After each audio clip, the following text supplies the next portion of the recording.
12টা নেই, 1টা নেই, 10টা নেই, 6টা নেই, এরকম ডাকতো। তাই আম্মু বলতো কি আপনার ঘরে যাইবো কি করতে, শিয়ানা মাইয়া।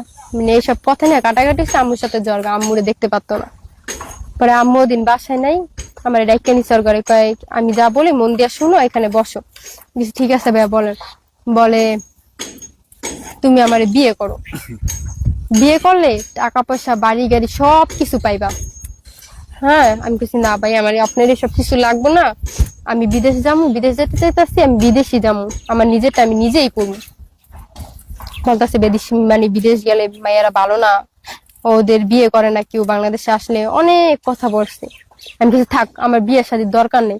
আর আপনি আমার বিয়ে করবেন, আমি যখন জুড়েন ছিলাম তখনই আমার বলতেন, তাহলে আমি সেইভাবে আসতাম। বলে কি তখন বললে তো তুমি আসতা না, এই কথা বলে। আমি বললাম কি আসতাম না, না আসতাম পরের সাবজেক্ট, আপনি আগে বলতেন। কয় না, বললে আসতা না, এই কথা গেছে। পরে আমার ও খাটের উপরে বসা ছিল, আমি ওর সোফায় বসা ছিলাম।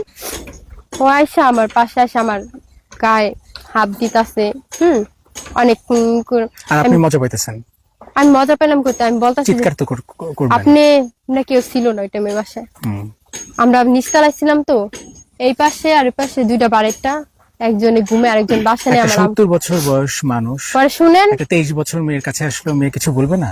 ও আমার তারপর গায়ে হাত দিতেছেন কি আপনি না এমন করতেছেন কি লিগা, আপনি না কোলেন আমি আপনার ছোট বোন, তাই গা হাত দিতেছেন কি, বিয়ের প্রস্তাব দিয়েছেন ওই তোরই শেষ। হ্যাঁ, বলে তুই একটা কথাও কবি না, শোন তুই যদি আমার বিয়ে করস এগুলা পাবি, আর যদি বিয়ে না করস তাহলে তোর মায়েরে মারমু, তোর বাইরে মারমু, তোরে মাইরালামু। হ্যাঁ, আর বিয়ে করলে এগুলো তুই সব পাইলি, তোর ভাইও বাচ্চা থাকলো, তোর মাও বাচ্চা থাকলো, তুইও বাচ্চা থাকলি, তোর এটা ভালো না। আর তুই যদি এগুলা বলস কেউ বিশ্বাসও করবো না। কেন আমি এত বছর পরে জেলখানা থেকে বাইরেছি, সবাই জানে আমি ভালো হয়ে গেছি।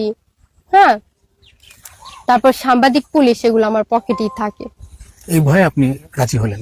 হ্যাঁ, আরবার বলে যে আমি প্রধানমন্ত্রীর বাপের খুনিদের ফাঁসি দিছি, এই জন্য আমার কাছে সবকিছু এই মানে ওনার জন্য ছাড়, সবকিছু ওনারে কিচ্ছু করবো না কেউ, আর বিশ্বাসও করবো না। আপনি এটা বিশ্বাস করলেন?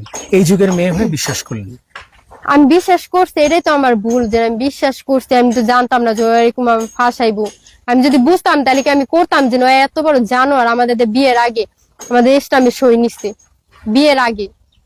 এই যে প্রথম দিনের ঘটনাটা বললেন আপনি, প্রথম দিন শুধু কি গায়ে হাত দেওয়া পর্যন্তই ছিল নাকি আরো ডিপলি যাওয়া হয়েছে? মানে জড়াজড়ি, মানে আমি কইছি চিল্লাচিল্লি এই করবো, তখন ছাইরা দিচ্ছে, ছাইরা দেওয়ার পর বলতেছে তুই চিন্তা করে দেখ কোনটা করবি, এই রাস্তায় করবি না ওই রাস্তায় করবি। পরে আমি ভাইবে দেখলাম যে না, আমার মায়েরে মাইরা ফালাইবো, আমার বাইরে মাইরা ফালাইবো আমার জন্য। এত সোজা? হ্যাঁ, এত সোজা এগুলো বলছে। তা আমি এটা চিন্তা করে দিন যে আমার বাইরে আমার মায়েরে আমারে মারবো। হ্যাঁ, তাহলে কি লেগা, তাহলে আপনি ঠিক আছে আমি রাজি আছি বিয়েতে। এরপর আর ই করে নাই, বাসায় মানে ওদিন শুক্রবার ছিল রাত্রে, ওদিনও আমার মা বাসায় ছিল না। আপনি কি কখনো বয়সে গায়ে টাচ করেছেন? হ্যাঁ, ওদিন ওই যে মানে বলে কেউ বিশ্বাস করবো না, এখন জোর যার মূল্য তার। আমরা তো ওরকম, আমার একটা বড় ভাই নাই, বলছে কেউ আমার আম্মুর বলতে না করছে। ভাই আপনাদের বুঝাবো কি, ও যে কতটা খারাপ, আর রূপটা তো কেউ দেখতেছে না, যে ছিল সে বুঝতেছে কিরকম আর রূপ। তার অভিযোগ, সবচেয়ে বড় অভিযোগ, 19 লাখ টাকা আপনার পেছনে খরচ করছে। ঠিক আছে ভাইয়া, তারপরে না ও বলতাছে যে এই কথা বিশ্বাস করবেন, তুই যতই বলো সবাই আমার পক্ষে কথা কব, ওর পক্ষে কেউ কথা কব না, এগুলো বলতাছে। আপনাকে ওই দিন জোর করে করেছিল? মানে ওই তোরই হাত দিছে, এরকম ই করছে, কতক্ষণ জোরাজোরি করছে, আমি করতে দিনে।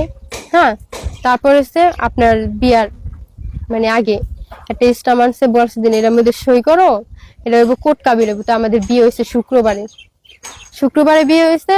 তো বলছি যে ওটা হলো কোর্ট কাবিন, কইছে ওটা কোর্ট ম্যারেজের কাগজ। হ্যাঁ, ওটার মধ্যে সই করো। ওটা তোমার হয়েছে শুক্র শনি, তো সরকারি 2 দিন বন্ধ থাকে। এটা আমি রবিবার দিন করে থেকে কাজ করে নিয়ে আসবো। ঠিক আছে, আমি তো বিশ্বাস করে করছি, আমি কি জানি যে এডি করবো। মানে 100 টাকার স্ট্যাম্পে আপনি সাইন করলেন? হ্যাঁ, মানে অলিখিত স্ট্যাম্প আমার কাছ থেকে নিছে। অন্য মানুষ এত সুন্দর করে কথা কবো, মানে ওনার মধ্যে ভেজাল নেই, আমাদের মধ্যে আছে। আপনিও তো কান্দাকাটি, ও বা বোকা নালি কয় আমার এরকম ফাঁসাতে পারতো। ও বলতেছে ওকেও আপনি ফাঁসাইছেন। আরে এটা একটা বিশ্বাস হয় যে আপনাদের বিশ্বাস হয় যে ওর মতো আমরা দুজনকে বিশ্বাস করি। আপনি 19 লাখ টাকা নিয়ে আসছেন। আমি কোন এই জন্য তো আমি রেকর্ডিংটা আপনাদের শোনাবো যে না আমি ওর কাছ থেকে কত টাকা খাইছি কি করছি। আপনি 1 টাকা আমি নেন না। চলে আসলে যে মিথ্যা অপবাদ দিব সব কিছু মানে আমার কাছে record